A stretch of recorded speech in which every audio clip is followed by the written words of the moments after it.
ET Garage. Today is the day I go out in the garage, get the tail shaft housing off.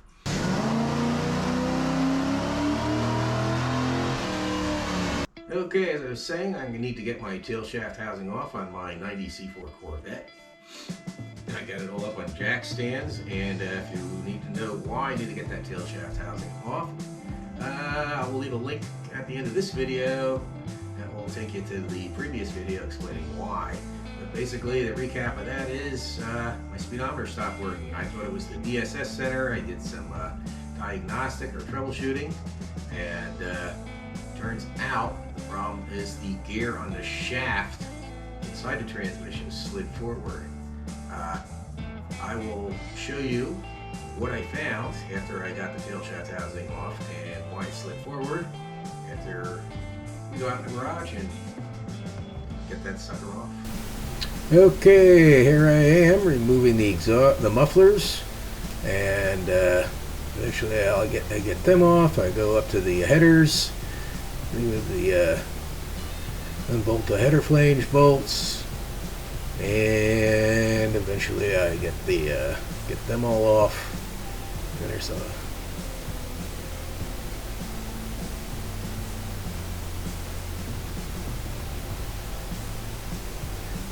get to the other side, get those off.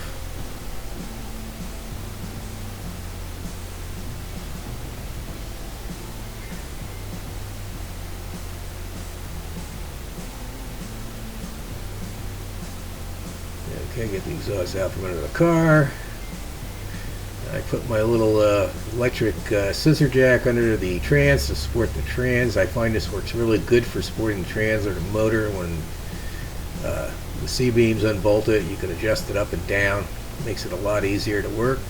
There I am. I'm going to get the C-beam bolts off the rear of the transmission.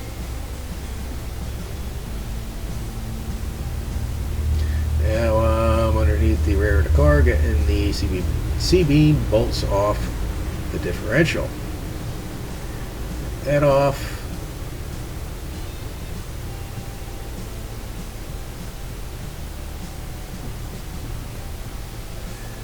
Now I go ahead and start taking the U-joints off on the drive shaft or prop shaft, whichever you want to call it.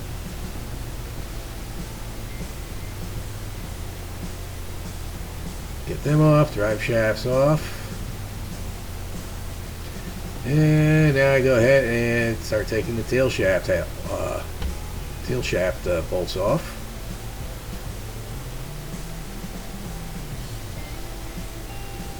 And voila, the tail shaft is off. Okay, you can see I got the tail shaft housing out. And this is the end that bolts to the trans. That's where the VSS goes. That's where the drive shaft goes.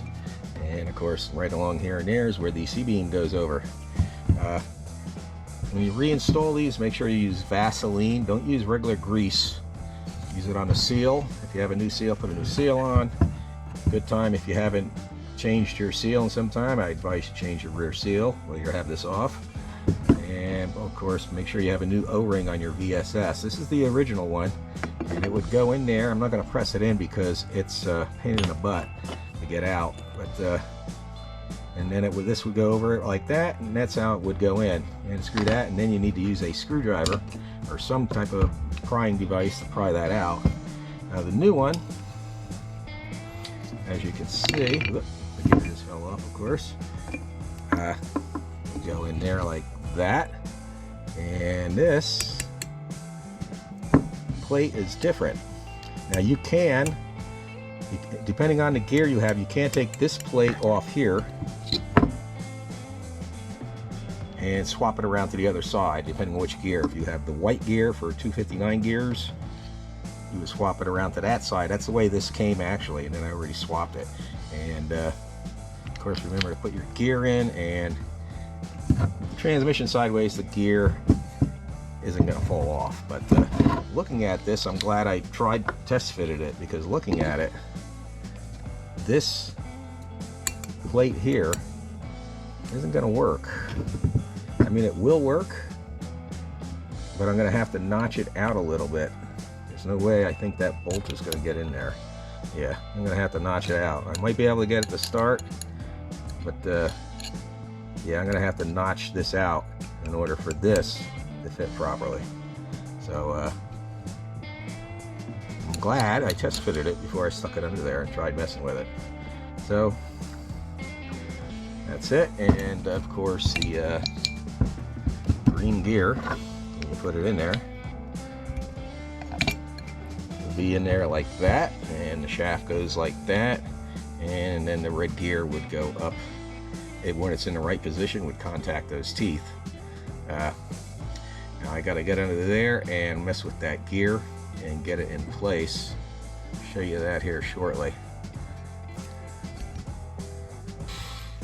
Okay, hopefully you guys can see that good, but here's the gear, and I don't know if you can see it, there's this little clip here I need to pull out and reset. Here it is. That's the little clip, and I'm gonna have to slide that over there again if I can, and it's gonna be tough, it looks like, of course. Why not get that sucker in there? Yeah, I'm gonna have to get something to pry it. All right.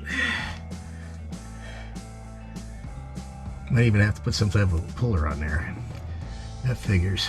Well, time to take a break anyway. Okay, there you see the gear. I ended up taking it all the way off, and I was actually watched a video from Monster Transmissions, and what they do is they take the handles of a plier, slide it over the shaft like this, and then hammer on the pliers and knock it off that way. I wasn't able to do that under the car, and I've just taken a screwdriver and beaten and prying and beaten with a hammer until it came off. And this thing was boogered up a little bit anyway, and it was super tight. And I think over time, I figure this gear is probably 30 years old and been submerged in transmission fluid. So I decided to order a new one along with a new clip. This clip, and I don't know if you can see it here, but right there should be a little tab that comes down that locks it in place on the shaft. That's missing. That's the reason this worked its way forward on the transmission and came off. And basically this sits in there. See if I can show you good enough or not. Oops, sorry. Yeah, it basically sits in there like that, and then the little tab would stick out that way and grab the little holes that are in that shaft, the output shaft. That is missing, and that is why this thing went forward. This thing, you can see, is also all boogered up, and like I said, it's 30 years old. It's getting hard and brittle, and I ordered a new one, and along with a new clip. That will be here the end of the week. And that will be it for this video. The next video will be me getting it all back together. By then I should have my fuel injectors in. Those should be coming tomorrow. And those parts, the gear in that clip, that'll come hopefully Thursday or Friday, they said. So hopefully it'll get there even sooner. If I can somehow find one local, they're not that expensive, I'll pick one up. But so far I haven't seen anything on the internet. But I could probably go to a transmission shop, and say, hey, you got these? And they'll probably have one. So that's all I can do for now. Looks like the vet's down for another week, which is making me depressed.